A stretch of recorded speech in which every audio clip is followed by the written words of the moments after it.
Tech Co, le grand live du numérique sur BFM Business. Et c'est donc le fondateur d'Invio qui est avec nous ce soir, INVYO Invio, et son fondateur donc Xavier Gomez avec nous. Xavier, bonsoir. Bonsoir Sébastien. Merci de revenir nous voir pour ce panorama de la FinTech, j'allais dire française en fait.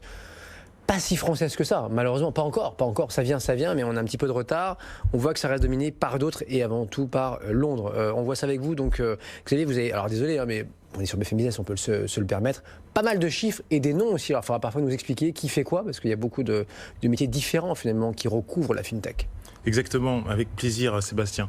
En fait, ce panorama des 50 FinTech les mieux valorisés en Europe, par valorisation je dirais, est dû à l'accélération, comme vous en parlez tous les soirs, de l'accélération des levées de fonds, qui dans le secteur bien particulier de la FinTech, de la finance 2.0, qui est stratégique pour le monde, entre les États-Unis et la Chine, il y a l'Europe, comme vous le savez, et il y a des players qui étaient un peu petits, puisque à chaque fois vous me dites à quand une licorne, et vous avez vu que ça a accéléré avec Revolut et d'autres fortement depuis un semestre.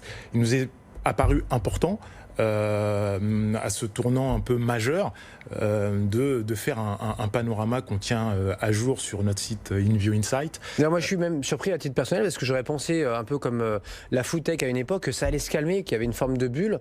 En fait pas du tout, quoi. C'est-à-dire que ça a commencé parmi les premiers segments, hein, c'est pas du tout nouveau, la FinTech, ça fait des années que ça dure, et en fait plus ça va et mieux ça va. Il y a sûrement des creux que vous voyez et que nous on voit pas ici, mais globalement, c'est quand même exponentiel, quoi.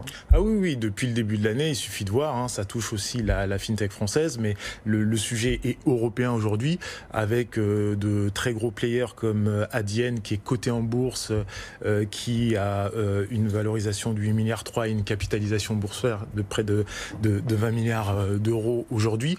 Donc c'est néerlandais, effectivement, c'est coté depuis l'an dernier, hein, c'est récent. Hein. Exactement, c'est récent, il suffit de voir le cours de bourse qui est assez booming, comme on dit dans le jargon anglo-saxon. Après, comme il n'y a pas beaucoup coté, surtout en Europe, je me dis qu'il y a un effet aussi entonnoir, quoi, où tout le monde en veut. Donc forcément, ça monte. C'est le problème des taux bas. C'est un marché du non-coté sur lequel les ventures capitalistes et le private equity est présent.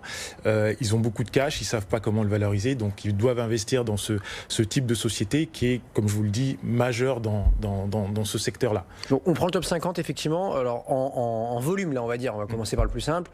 Effectivement, le UK, là, c'est quasiment 1 sur 2, quoi. Voilà, c'est sur les 50, vous avez le UK qui arrive loin devant l'Allemagne qui arrive avec 8 représentants et la France en 3e position sur le podium avec 7 représentants. Et donc UK c'est 23, 23 pour ceux qui vous écoutent en radio. 23 valeurs effectivement. Derrière encore en termes de valorisation, c'est encore le UK sur le podium, avec derrière les Pays-Bas. Les Pays-Bas grâce justement à Adyen. Et derrière vous avez la Suède avec des Klarna et EasyToll qui sont des spécialistes du paiement. Et sectoriellement, dans le sous-secteur de la FinTech, vous avez le secteur qui arrive loin devant, qui est le paiement, puisque je vous rappelle que c'est un secteur à 6 trilliards de dollars d'ici 2023. Donc 6 000 milliards. Exactement, 6 milliards de dollars. Donc c'est juteux. Et ce pourquoi vous avez beaucoup d'acteurs maintenant qui se positionnent sur cette... Sauf qu'aujourd'hui, il y a quand même du monde. Enfin, historiquement, il y a du monde. Il y a des Visa, Mastercard, des banques, etc. Donc les FinTech vont essayer là de grignoter quelques parts de marché. Et rien que ces quelques parts de marché, ça peut faire beaucoup d'argent. Ah oui, effectivement. Vous avez par exemple un acteur qui est à la 10e position dans notre ranking, qui est Checkout, qui est une société anglaise qui a été créée par un Suisse et qui va débarquer en France, donc qui a levé au mois de mai 230 millions de dollars pour son développement en Allemagne et en France, et pour investir fortement dans la recherche et développement. En fait, c'est une société de passerelle de paiement. Vous avez les solutions de paiement d'un côté, les Apple Pay, les Visa et Mastercard, et de l'autre côté vous avez leurs gros clients, les Deliveroo, Adidas et ainsi de suite, qui sont clients de Checkout, qui dans les premières années a été très vite rentable. Et on l'a vu apparaître dès le mois de mai, comme ça, grâce à cette levée de fonds relativement importante. Bon, et la France là-dedans, on est que 5e ou 6e là, par valeur dans votre top 50. Ou est-ce qu'il y a quand même déjà de belles histoires ou c'est encore en devenir là? Il y a des belles histoires et notamment une fintech qui est complètement, je dirais, low profile, qui a été créée par David Cuadui, qui a eu la bonne idée en an 2000 d'aller directement dans la Silicon Valley, à Redwood, et de créer une société dédiée à la gestion des dépenses. C'est un gros acteur à l'heure actuelle qui a ses effectifs en France et aux États-Unis et dans différents pays du monde et qui lui a levé 60 millions de dollars et qui veut valoriser aujourd'hui 1 milliard de dollars et ça marche tellement bien qu'il y a 98% des clients renouvellent leur contrat facilement. C'est du logiciel, hein, c'est du logiciel. C'est du C'était logiciel. pas du tout connu, ou en tout cas pas par les non-initiés il y a encore quelques mois. Bon là ils ont fait la levée, ils ont communiqué sur le fait qu'ils valaient plus d'1 milliard, donc effectivement là ils ont eu quand même une bonne couverture de presse.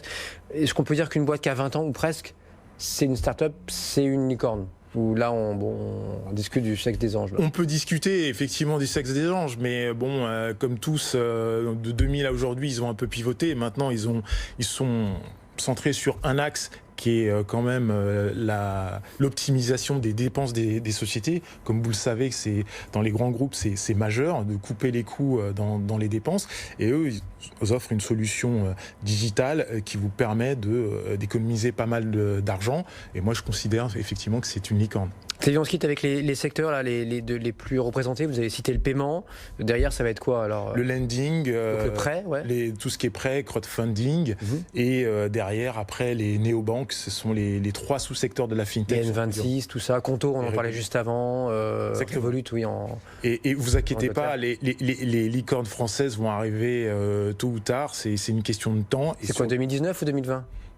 Ces eaux-là, je ne peux pas vous dire exactement. Vous n'êtes pas Madame Irma, mais sentiment, quoi. Oui, mais au-delà de ça, je pense que le second semestre 2019, vous allez avoir de la consolidation et effectivement encore une poussée des levées pour accélérer à l'international et avec tout ce qui est intelligence. Donc des rachats ou des rapprochements en tout cas à prévoir aussi dans cette fintech européenne.